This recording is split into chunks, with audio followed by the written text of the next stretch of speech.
Welcome to HeartMind-ify. Before we start the show, just a reminder to share, rate, and subscribe to this podcast wherever you're listening to it.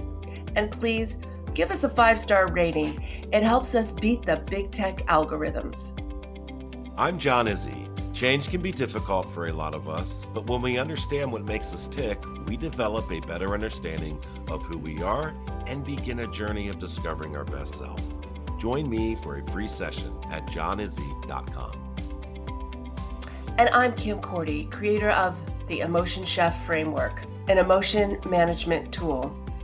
Thoughts drive emotions, and emotions drive thoughts, but it's our emotions that drive our decisions and behaviors. Find out more at kimcordy.com. Sit back, relax, and enjoy the show.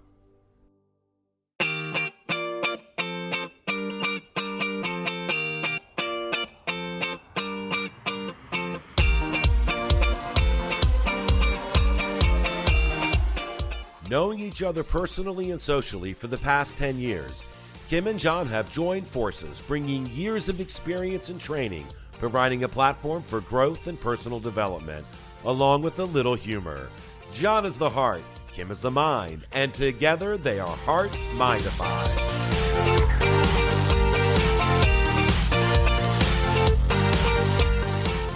So Kim, as I sit at my desk looking out the window, we got about 3 inches of snow, but probably about 1 inch of ice, which has been treacherous for the morning commute to work for people. My sister got halfway to work and she said, I can't do this. And she turned around and she came home. So wow. I know, right? So she's back now, but she had to give it a chance for about an hour for them to come out and, clean the roads or salt the roads or do whatever they do. And so it's 3 inches of snow, 1 inch of ice, and it's chilly. How are you? I'm good. I'm expecting a little bit of rain. Thank you. Very grateful for any rain, but Right. our typical weather report before the podcast starts. My memory of snow and ice was walking to work when I lived in New York City and landing on my rear end as I tried to, get up across the street in Manhattan, because beneath the snow would be a layer of ice, Yeah. and you'd see people going down, and I didn't have the right snow boots.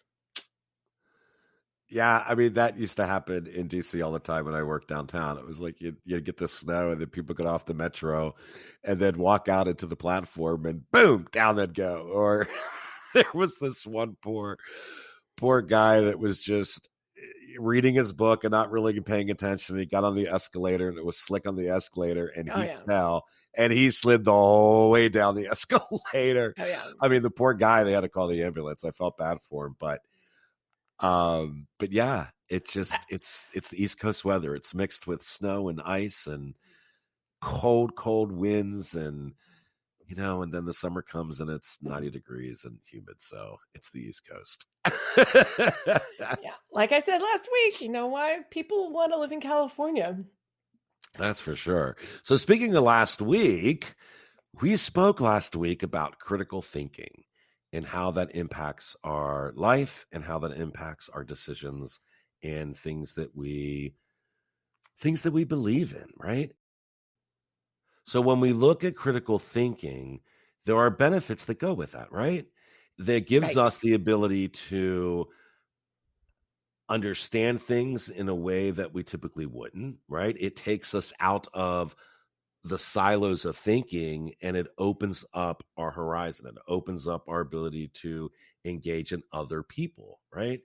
And with that comes responsibility. And the responsibility is you either stay back in your silo, right? Even though you heard certain information or you studied now on your own, you either stay in your silo or you change your mind, right? And you step outside of the silo and allow for other thoughts and other knowledge to become a part of your life. So that's my thought for the day. Changing your mind is okay.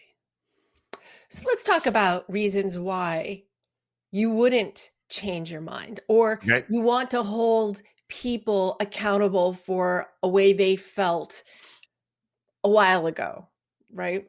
So Yep. so 20 years ago, you said, "I feel this way." And now you have to feel that way or think that way for the rest of your life. And that just doesn't make sense, because we all should grow and expand typically in our horizons of understanding and of thought and of beliefs. Right. But if we want to hold on to those beliefs because we're told that they're right, whether they're wrong or right, we will hold on to them no matter what. And that's called cognitive dissonance. And cognitive means thinking, and Right. dissonance is disharmony. So when there's disharmony between two thoughts, that's cognitive dissonance. So when you choose the one thought that might be true or probably is not true because you're being faced with something that's challenging it, that's what happens. So do you benefit from that cognitive dissonance? Do you try and face it? I mean, what do you think? Well, why don't we hold up for a second and give us an example of cognitive dissonance? I'll give you a perfect example. This All right. was an example from a book. I can't think of the name of it right now. There were researchers that visited the communities beneath the dam. The further away you got from the dam, the least amount of concern there was about being damaged from the dam breaking, Okay. being in danger. Then as they got closer, the fear of this danger of the dam breaking increased until you got to about a mile away, and then or a couple of miles away, really. And then the closer that you got, it was like the fear went down so much as the people who were in the most danger didn't feel they were in any danger at all, and thereby were unprepared for an instance of this dam breaking. This is because that whole thought of the dam breaking and there being in danger was conflicting. So they went with no danger, because who wants to live in a house that could easily be swept away by the dam cracking? So you would think that the people who live the closest to the dam would be the most concerned, and yet they were the least. That's interesting. So that they were facing it every day and they were prepared for what could happen by living that close to the dam. So they prepared themselves. You And can't the prepare people that yourself if you don't think you're in danger. That's exactly right. That's exactly right. How does this relate to changing your mind then? Because when you're expanding your viewpoints or expanding your knowledge, or information is brought to you, and it butts up against something that you believe, are you not changing your mind because you want to believe what you believe, or what you've always thought, or what you've always been taught? Or is it okay to change your mind? Can you make it okay for yourself to say, I'm going to expand my thoughts on this subject. I'm going to be open to that point of view and maybe include it in how I think and believe, even though it might be contrary to everything you've believed before. So it's about taking that risk, right? It's about educating yourself in order to see the other point of view. And that requires a bit of risk, because if you agree with the other point of view, it will challenge your current set of beliefs or rules that you place on yourself, or might have a direct impact on your values. It's tough, right? Because it requires you to be a bit vulnerable and admit that your original belief might be changing. And that can have an impact on the way you present your thoughts or communicate your thoughts to others. Now, I'm not talking about the drastic belief shifts here, right? Like believing that the world is round and now that I believe it's flat. No, I'm talking about the day-to-day beliefs that change because of our experience and our new knowledge of something. this can have a huge impact on us because for the most of us, we don't want to change. We are completely comfortable in our own silos. I don't want to be challenged because if I am, then I have to admit I might be wrong. But it's not about wrong or right. It's about expanding your understanding, which opens the door to a new outlook on any particular topic or belief. When you first said risk, my brain went to, oh, that's me with words. Right. Words matter. And at first I was like, John, you should look at it as a risk. And now I'm going to change my mind. Uh-oh. Yeah. And the reason I'm changing my mind is because, yes, there is a risk if you're brave enough to kind of sit with it. And I don't say make the full change, but just sit with it. Because the risk is that if that changes this belief, is it a domino effect? Absolutely. And you're going to have to face a whole bunch of other belief shifts. And this is why you can play with it, the idea of it, and don't have to just make a full-on commitment to it, but just sit with it. See what difference it makes. Don't think of it as a commitment to that change, but we may think this change in our belief is going to have a much bigger impact on our lives than it really does, or on your other beliefs.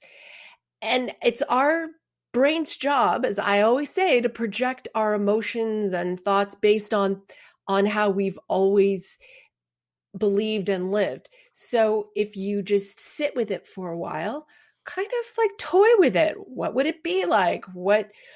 How would my life change if I believed this way?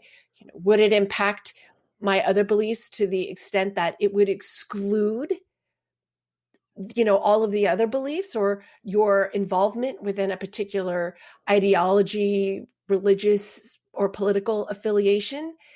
It doesn't have to. You can disagree on a point and still be a part of something and still get the benefits of other things that come with that belief that you've had, without having to believe the one thing that's wrong or So that you that don't agree with anymore.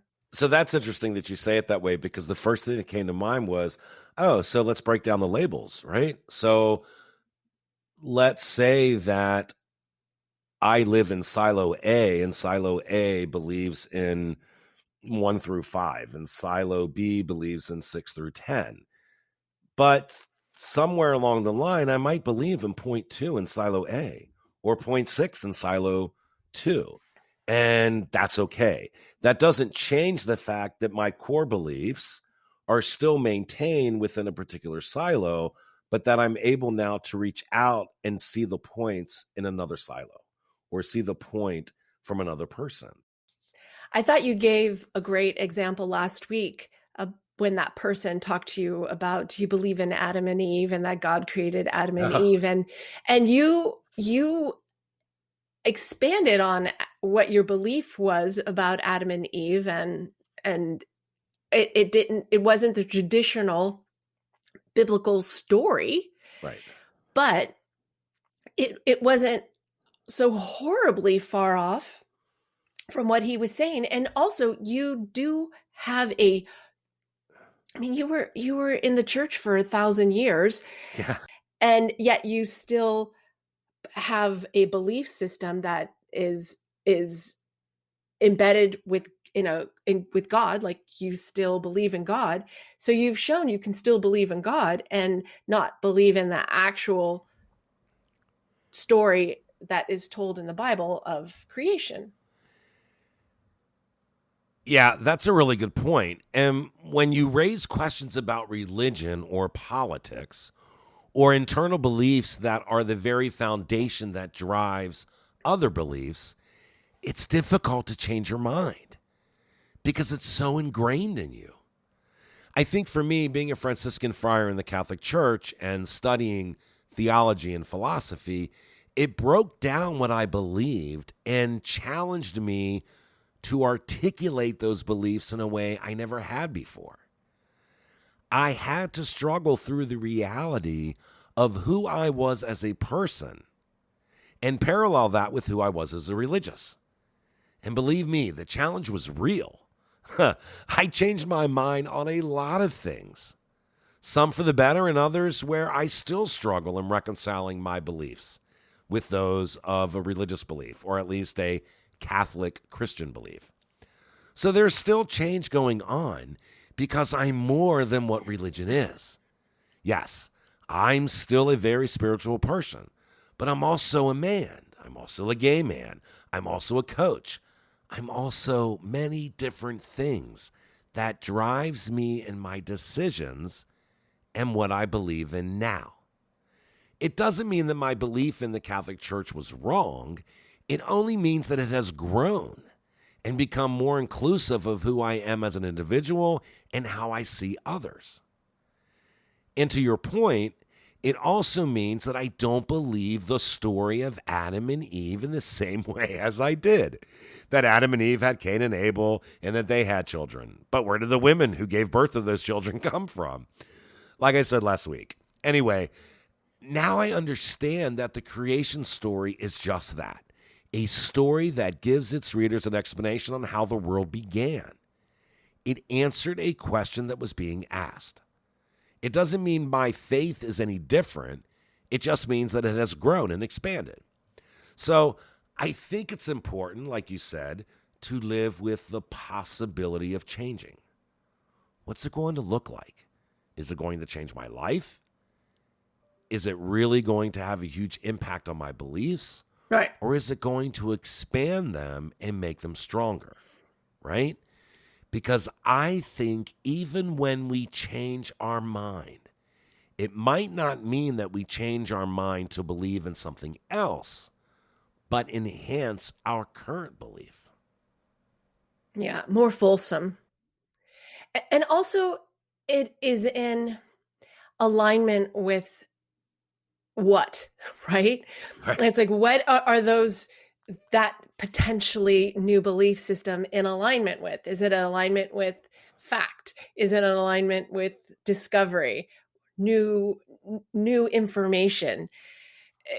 The world was flat according to the ancient civilizations. They looked on the horizon and they said, "Yep, this is flat." Absolutely. And yet it's not, and we know for sure it's a circle. And yet the flat earth society still believes it's Yes. flat. I didn't think people who believed that way, that nobody existed with that thought in mind. And yet, at my Toastmasters group at a local veterans home, which was so much fun because these older people were so full of stories. But one of them actually tried to convince me that the earth was flat, and he tried to give me all these stories about how all these pictures and things that we get of the earth and everything that we get is wrong, because he really wanted to believe, I guess, that the earth was flat. So Wow. you have to uh, be open to new information. Yep. Yeah, absolutely. And I want to give you an example of something very practical. And I'm going to tell you this story. And I'm not telling you this story to uplift me. I'm telling this story to prove a point, right? I was in college. When I was in college, we had finished exams. And it was a rough semester. I mean, it was just really tough. And it was a hard semester. And we decided that after exams were over with, we would all go. There were about 4 of us, 5 of us, and we would go out and have a few drinks and celebrate the end of exam week. And we had all saved some money and we had some extra cash. So it was kind of fun. And so we did. We went out to this bar and we partied a little bit. We had a good time. And it was in downtown. It was in downtown Scranton. And there's really not much of a downtown, but there was this place called the Wine Bar, which was kind of fun. And so we left the wine bar and we're walking back. and we're walking back to the cars because we lived off campus. And somebody he didn't really jump out, but he kind of startled people. It was a homeless man. And he just yelled out, "Hey, I need some money. Can you offer me any help?" And I listened to each one of my friends say, "Don't ruin our night out. We've been studying for exams and it's been great. We don't have no money. We just spent it on everything." Another one said, "Go get a job." Another one said this. Another one said that. And it was just like 4 things thrown at this man. And all he did was ask for some change. And I went up to him and I said, "I don't have any cash on me, but what I can offer you is a hug." And they just looked at me and were like, "Whoa, come on, John." And the guy just looked at me and he kind of had a tear in his eye. And then he started crying and he was like, "Wow, no one has asked me that for a very long time." And he just put his arms out and he embraced me and we hugged for a second. And I said, "I want you to have a really good night." And we walked away. And as we're walking down the street and I was talking to my friends, they were like, "I can't believe you did that. I can't believe you did that. I would have never done that." And my response to them, "Why wouldn't you? What is preventing you from offering this man some generosity, some empathy, some compassion? What's stopping you from doing that?" "Well, I just believe that, if you're homeless, then, you deserve to be where you are." And, and they were giving all these different excuses. And the one guy said to me, he said, "Wow," he said, "I believe that too. Except now I believe that that person is actually a human being. And maybe my views are being challenged right now. And I might have to rethink my thoughts and I might have to rethink my beliefs." And I said to him, "That was not the intention, but that's a really good point." Because so many times we approach things based on what we believe until we're challenged with a new way of believing or a new way of thinking. And our minds do change. And he allowed his mind to wander. He allowed his mind to do exactly what you said, to try it on, try it on for size. What's it going to look like if I do that? What's going to happen if I do that? Obviously, nothing happened to me. So maybe it's to be okay. I think that's a great story. And I always go back to this: values. If you make your decisions based on your values and not your beliefs, you come more into alignment with who you really are.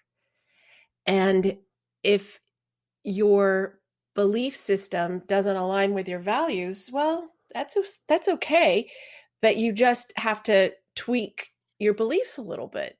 If we all kind of understood truly what our values are, which I have created my little personal value statement creator so people Yeah, can uncover that. No, I think it's important. I I think it's do. truly, truly important. Because if that's the yardstick by which a company is healthy, emotional, their culture, Yep. that's the yardstick by which your personal culture is healthy. Hands down, man. And the more you're living in alignment with who you are, the more that you are going to be productive in life. Oh, I agree. And a lot of it has to do with your openness to listen, right? We've talked about listening on the show 100 times. And it's not just listening and twiddling your thumbs until they stop talking. It's listening and respecting the words and the thoughts that are coming out of that other person's mouth and their brain. It's trying to not necessarily put yourself in their shoes, but try to understand a different perspective.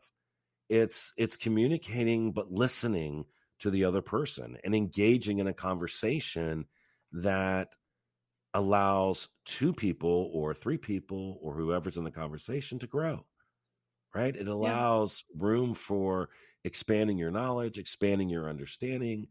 And by doing that, you're not cutting people off. You're not cutting ideas off. Right. and you're allowing ideas to develop and to grow. And I think that's a beautiful thing. Right. What would it look like if they were right? Yeah. Would it look like if things were different?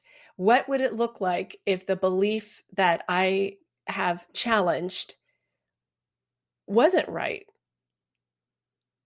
Yeah. Like it's just that we are such creatures of habit. And of course we're creatures of habit. Why? Because of our neuronal pathways. We travel those pathways. Our thoughts are embedded in our brain. And until we do something to change that thought, it's going to stay the same. So your belief, right, wrong, or indifferent, is really strongly held the more that you think that belief or practice that belief. So why not see what a different road looks like? If you're Yeah. traveling the same way to work every day, they tell you to go a different route because it's good for your brain. And I've it's told my clients equally that. Yeah, and it's literally. equally as good for you just in your thoughts to just take this different path, see what that road is like. Curiosity is amazing for us. And nobody has to know. That's And the whole. you don't Yeah. have to commit, No, no, right? You don't have to nobody has commit to to the know. change. Right. Until you start saying it out loud to others, it's just between me, myself, and I. Exactly. Change isn't easy, but it doesn't have to be difficult. We make it difficult. We get in the way. We let our egos take over. Give yourself permission to be more fluid. Try to drop your guard. Listen. Hopefully, there's been some movement for people to feel comfortable from this discussion to say, okay, I'll play with this change of my thoughts. I'll play with believing a different way or expanding the horizons of that belief and not make it so narrow and widen its Stringent. scope. Yeah. Widen the scope. Because sometimes when you focus so hard on one thing, there's a lot of things going on around that you're missing. Absolutely. And give yourself a break. You're allowed to change your mind. Exactly. It's And the okay. world will keep spinning and you will keep walking and talking, and maybe some of your relationships will change, but you might have some that will be introduced or expand. I like that word expand today, don't I? Yeah, you do. I do. That's a That's good word. okay. It is a good No, it's word. a good word because I think you're right. I mean, if you are comfortable with this newfound, reality for yourself, you're going to invite people into your lives that you might not have invited in the past. So you're right. It is going to expand. The people you talk with, the conversations you engage in, those are all going to expand. Yeah. And you're going to be such a better person for it. And just one more thing to add Yep. is that you'll know the ones that you might have more of a challenge with confronting or being open to changing them, because you'll feel it more in your heart when someone says something or has something that's challenging your beliefs. It's like it goes right to your heart because you're so attached to it, and you Mm. almost feel like you are being attacked just because a belief is being attacked. So if you can separate yourself from the belief, it helps. And to recognize that the ones that you feel in your heart are probably the ones that are more likely to need a little more looking at, because you should be so confident in any of your beliefs that it's not like right in your heart. And what I've found is the ones that I need to challenge are the ones that strike my Mm. heart. Yeah. When I'm in a conversation that's pretty in depth and it's going after things that I believe in, or it's bringing things I believe into question. When I think about things and I look at things, I always paint a story. I always tell a story in my mind, and I allow that story to take on the characters of of the people that we're having the conversation, so that as if I'm watching a movie, and it kind of helps take myself out of it and kind of look at the situation as the situation and not as a personal investment in it. Yeah. Well, So like we were talking about yesterday with the cheat, both of you are natural storytellers. Yes. And Yeah. and not everybody has that skill. If you do and you can go above yourself, hats off to you. But if you can't, just focus a little bit more on listening. I'll go with that. I think that's a great idea. Because yours idea is great, but I just thought, man, I You can't just do know that. you could do that. I just know I am. I'm a little weird, I guess, but No, it's all I don't good. think you're weird at all. I think it's because I'm too much in my head. Oh, that could be. That could be. Who So knows? there's other people like me. Yes, there are tons. All right, Kim, thank you. Everyone, have a great day. Thanks for listening. Kim, enjoy the rest of your week. You too. All Bye. righty. Bye-bye.